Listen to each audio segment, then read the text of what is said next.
Okay, here we have a pump problem. A jack pump is used to pump water from a well. As the motor turns, the walking beam rocks back and forth, pulling the pump rod in and out of the well. So look at the diagram to see what's happening there. Suppose the pump started at time t equals 0 seconds, and 1 second later the point P is at its highest distance above the ground, d equals 15 feet. At t equals 3.5 seconds, P is at the lowest point, 9 feet. So you can see I've started building up my sketch. I've just put in the highest point is 15, the lowest point is 9, so that's kind of my maximum and minimum. And I've just put some seconds along the bottom. So this is along the bottom. We should label this up really. This is t, or time, in seconds. And going up here, this is the height or the distance d. Alright, so this is d, which is measured in feet. Okay, so after 1 second, it says that we're at the maximum point. So 1 second in, we are right up here. 3.5 seconds in, so here, we're at the lowest point. Halfway between them, we're going to be at the principal axis. Okay. And then it's going to keep going. So we're going to, if we go from 1 to 3.5, that's 2.5 seconds. And then 2.5 seconds on, so we're going to go a half, and then 1, 2. So this is at 6 here. Okay. And in the middle of them, we're going to be around here. So let's try and do a good job of drawing this. We're going up. We're going a bit shaky with this pen. Down here. Up here.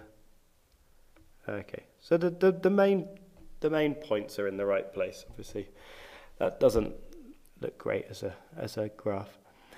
Okay. Write an equation expressing d in terms of t. All right. So I'm going to choose cos this time because I can see where I've got a maximum and I've not been told where these principal axis points are. So I'm going to do positive and I'm going to do cos. So we're going to have y, or I suppose I should say d, is going to be given by, first of all, I need to work out where this middle point is. So halfway between 9 and 15 is going to be 12. So that means I'm going 3 up and 3 down. So I'm going to do 3 cos. I need my period. Again, the period, well, I need b, which is 2 pi divided by the period. And in this case, I go from 1 to 6 gives me a period. So 5 is my period, and 2 pi over 5 is going to be my b. So I've got that, t, and I need to move this over 1, so it's going to be minus 1, and I need to move it, and I need to put some other brackets here, okay, and I need to move it up 12. So there's my function. That's my equation expressing d in terms of t.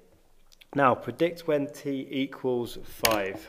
Right, let's try and do that on here again. So we had 3 cos 2 over 5 brackets t minus 1 up 12. Okay, so here's our graph looking like that. And we want to know what's happening after 5 seconds. So that is my point around here. There we go. So 5 seconds in, the height is 12.927 feet. Okay, that's that bit done. Going back over here. The angle of elevation, theta, that the walking beam makes with the ground varies with time. Use your knowledge of right-angled triangles to determine the measure of angle theta when P is at its highest point above the ground. So here's our diagram here. We've got theta, there. If this is 12, our highest point was 15. So this measurement here is 3. And it's labelled on here. This is 8 there. So, using your knowledge of right-angled triangles, I have got the side that's opposite theta here. And here I've got the hypotenuse. So I need to use sine. Sine theta equals the opposite one, 3 over hypotenuse, which is 8. So the angle equals the inverse sine of 3 over 8. Let's go to our calculator again. Here we are. So we've got, what did we say? We needed the inverse sine. Oh, let's get rid of all that. I needed the inverse sine of 3 over 8. Okay, so that gives me 0.384.